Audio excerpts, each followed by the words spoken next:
Now that we know the most effective way to complete the rinse from the cab, let's look at an additional option of rinsing the system from the ground.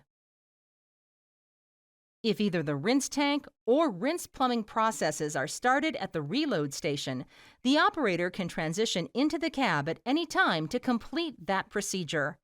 However, the rinse out nozzles process cannot be completed from the reload station and must be done from inside the cab.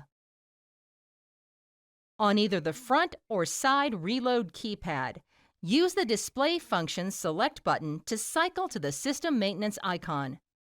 Next, use the Maintenance Sequence Selection button to choose the rinse procedure and location from where the rinse water will be pulled.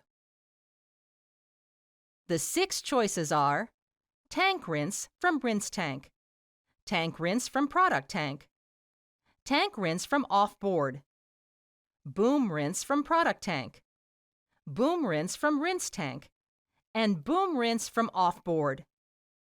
Once the desired procedure is displayed, use the Maintenance Sequence Start button. This will initiate all valve movements necessary for that procedure.